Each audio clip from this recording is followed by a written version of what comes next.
AP ముఖ్యమంత్రిగా బాధ్యతలు చేపట్టబోతున్న TDP అధినేత చంద్రబాబు ప్రమాణ స్వీకార కార్యక్రమ ఏర్పాట్లు ముమ్మరంగా సాగుతున్నాయి. కృష్ణా జిల్లా గన్నవరం నియోజకవర్గం కేసరపల్లిలోని ఐటీ పార్క్ సమీపంలో సభా ప్రాంగణాన్ని సర్వాంగ సుందరంగా తీర్చిదిద్దుతున్నారు. సుమారు 20 ఎకరాల్లో సభను నిర్వహించేందుకు ఏర్పాట్లు చురుగ్గా సాగుతున్నాయి. రేపు ఉదయం 11:27 సీఎంగా చంద్రబాబు ప్రమాణ స్వీకారం చేయనున్నారు.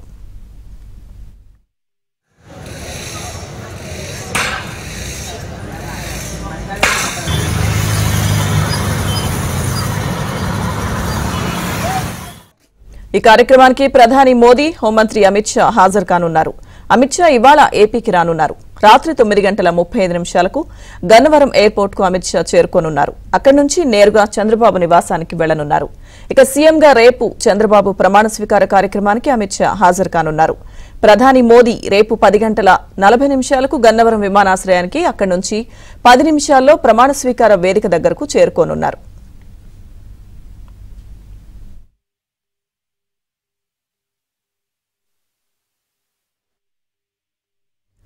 వీరితో పాటు వివిధ రాష్ట్రాల సీఎంలు, ప్రముఖులు హాజరు కానున్నారు. ఇక కూటమిలోని టీడీపీ, బీజేపీ, జనసేన పార్టీలకు చెందిన ఎమ్మెల్యే, నేతలు, అలాగే వారి అనుచరులు పెద్ద సంఖ్యలో తరలిరానున్నారు.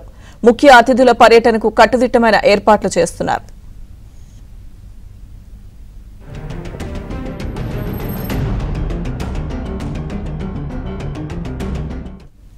వీఐపీలకు 4 గ్యాలరీలు కేటాయించగా మిగిలిన ప్రాంగణంలో సాధారణ ప్రజలు కూర్చునేందుకు సీటింగ్ సౌకర్యం కల్పించనున్నారు. సభా ప్రాంగణంతో పాటు రహదారుల వద్ద పటిష్ట భద్రతా చర్యలు చేపడుతున్నారు. ఎక్కడికక్కడ సీసీ కెమెరాలు అమర్చారు. ఇప్పటికే సభా ప్రాంగణాన్ని పోలీసులు, ఎన్ఎస్జీ ఆధీనంలోకి తీసుకున్నారు. అడుగడుగునా తనిఖీలు చేస్తున్నారు. జనరేటర్ల తరలింపు, విశ్రాంతి గదులు, వైద్య శిబిరాల పనులు పూర్తి చేశారు. వర్షం కురిసినా ఇబ్బంది లేకుండా ఏర్పాట్లు చేస్తున్నారు.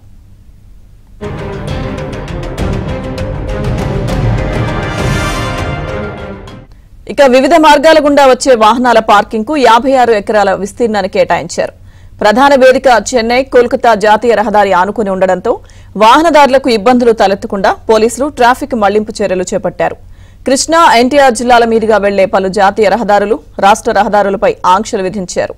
ఇవి ఈ రోజు అర్ధరాత్రి నుంచి రేపు సాయంత్రం 6 గంటల వరకు అమల్లో ఉండనున్నాయి.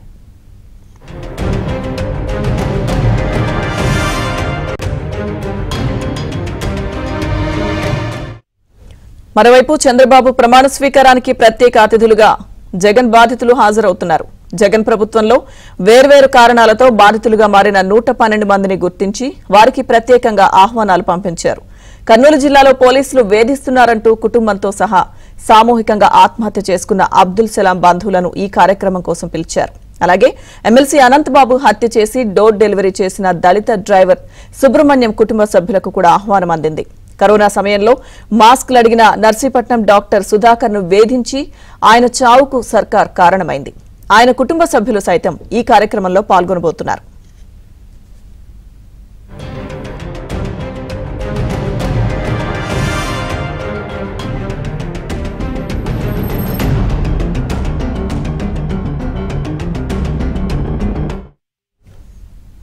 ఇక ప్రమాణ స్వీకార ఏర్పాట్లకు సంబంధించి మరింత సమాచారం మా ప్రతినిధి సత్య అందిస్తారు. ముఖ్యమంత్రిగా 4వసారి నారా చంద్రబాబు నాయుడు ప్రమాణ స్వీకారం చేయబోతున్నారు. ఆయనకు ఎన్డీఏ కూటమి పూర్తి మద్దతు ప్రకటించడంతో ఈ రోజు గవర్నర్ కూడా రిప్రజెంటేషన్ ఇవ్వడం జరిగింది. తాము ప్రభుత్వాన్ని ఏర్పాటు చేస్తాం. మరి కాసేపట్లో గవర్నర్ కార్యాలయం నుంచి కూడా ముఖ్యమంత్రిగా బాధ్యతలు స్వీకరించాల్సిందిగా అధికారికంగా కూడా లేఖ రానుంది. ఇదే సమయంలో ఇక్కడ ఆయన ప్రమాణ స్వీకారానికి సంబంధించి భారీ ఎత్తున ఏర్పాట్లు చేస్తున్నారు. రేపు ఉదయం 11:27 ప్రమాణ స్వీకారం చేస్తుండగా ప్రస్తుతం ఈ ఏర్పాట్లపైన మనతో మాట్లాడేందుకు యువనేత విజయ్ గారు ఉన్నారు. ఆయన అడిగి మరిన్ని వివరాలు తెలుసుకుందాం. సార్ చెప్పండి, ఏంటి ఈ ప్రజలు ఏమనుకున్నారు మొన్న ఎన్నికల్లో? అదే సమయంలో ఇక్కడ జరుగుతున్న ఏర్పాట్లు కానీ వస్తున్న ప్రజలు ఏమంటున్నారు? ఇది ప్రజాస్వామ్యంలో ప్రజలు విజయం అండి. ఇది పబ్లిక్ మొత్తం కూడా, మొత్తం ఆంధ్ర రాష్ట్రం మొత్తం కూడా ఎంతో స్వేచ్ఛతో ఈరోజు చాలా హ్యాపీగా ఉన్నారు. ఒక మాటలో చెప్పాలంటే ఆయన ఈడ్చి తన్నారు. నేను ఎందుకు ఏకవచనంతో మాట్లాడుతున్నానంటే ఎంత హింసించాడంటే ఈ ప్రజలే బుద్ధి తెప్పారు. అందుకే ఈరోజు ఒకటే చెప్పారు, నువ్వు ప్రతిపక్ష నాయకుడు కూడా పనికిరావురా బాబు, నువ్వు వెళ్ళి ఇంట్లో కూర్చో, పడుకో, దాని బయటికి రాక మొత్తం వైసీపీ జెండాని ఎత్తేసి ఫ్యాన్ ఎరక్కొట్టి బంగాళాఖాతంలో కల్పించారు. కాబట్టి నేను ఒకటే చెప్తున్నాను ఏంటంటే జగన్కి ఇప్పటికైనా బుద్ధి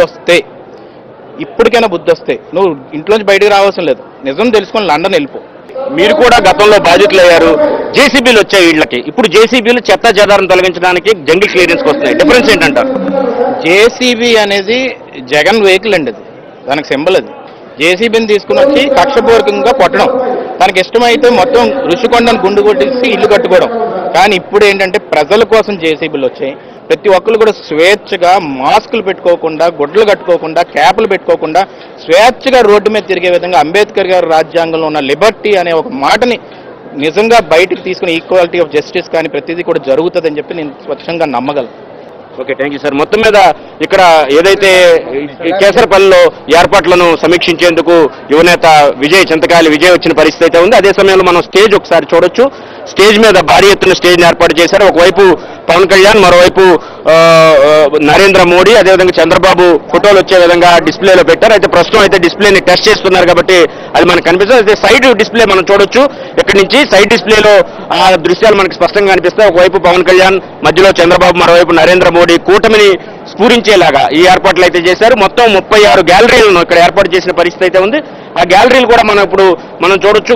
కేవలం ఈ మెయిన్ స్టేజ్ కి ఎదురుగా ఉన్న గ్యాలరీలే కాకుండా సైడ్ గ్యాలరీలు కూడా ఏర్పాటు చేశారు. సైడ్ గ్యాలరీల్లో మెయిన్ స్టేజ్ మీద కూర్చున్న వాళ్ళు కనిపించకపోతే ఎలాంటి ఇబ్బంది కలగకుండా పూర్తి స్థాయిలో ఇక్కడ ఏర్పాట్లన్నీ కూడా చేసిన పరిస్థితి అయితే ఉంది. ఇక్కడ నుంచి ఎక్కడికక్కడ మనం చూడొచ్చు ఎల్ఈడి డిస్ప్లేలు కూడా ఏర్పాటు చేశారు. దూరంగా ఉన్న వాళ్ళకి నాయకులు కనిపించకపోతే కనుక ఎల్ఈడి డిస్ప్లేలో కనిపించే విధంగా చేసిన పరిస్థితి అయితే ఉంది. అదేవిధంగా స్టేజ్ ఏదైతే ఉందో ఆ స్టేజ్ మీద సుమారు 70 మంది కూర్చునే విధంగా ఏర్పాట్లు చేశారు. స్టేజ్ కి ముందు కూడా పూర్తి స్థాయిలో పూలతో అలంకరించారు. అదేవిధంగా తెలుగుదనం ఉట్టిపడే విధంగా కూడా స్టేజ్ చుట్టుపక్కల కూడా ఏర్పాట్లు చేస్తున్నట్టుగా తెలుస్తోంది.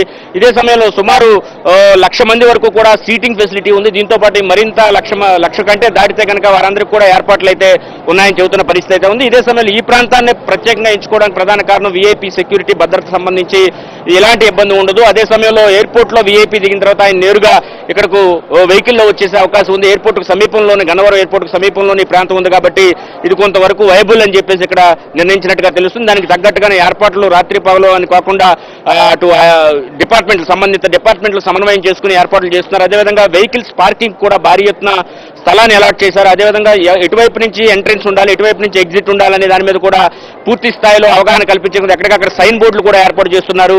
రేపు ఉదయాన్నే ఇక్కడ వచ్చే వాళ్ళందరికీ కూడా పూర్తి స్థాయిలో అన్ని ఏర్పాట్లు చేయడంతో పాటు ఎవరు ఎలాంటి ఇబ్బంది పడకుండా అన్ని జాగ్రత్తలు తీసుకుంటున్నారు. అదే సమయంలో హైవే మీద ట్రాఫిక్ జామ్ అవ్వకుండా కూడా చర్యలు తీసుకుంటున్న పరిస్థితి అయితే ఉంది. ఒక్కో గ్యాలరీ కూడా కలెక్టర్ స్థాయి, జాయింట్ కలెక్టర్ స్థాయి అధికారిని నియమించడం, ఇలాంటివన్నీ కూడా ఏర్పాటు చేసి ఆ గ్యాలరీ బాధ్యత అంతా కూడా వారికి అప్పగించడంతో, అందులోనూ ప్రధానమంత్రి వస్తున్న నేపథ్యంలో ఎనర్జీ భద్రతా సిబ్బంది పూర్తి స్థాయిలో ఈ స్టేజ్ ని హ్యాండ్ ఓవర్ చేసుకున్న పరిస్థితి అయితే ఉంది.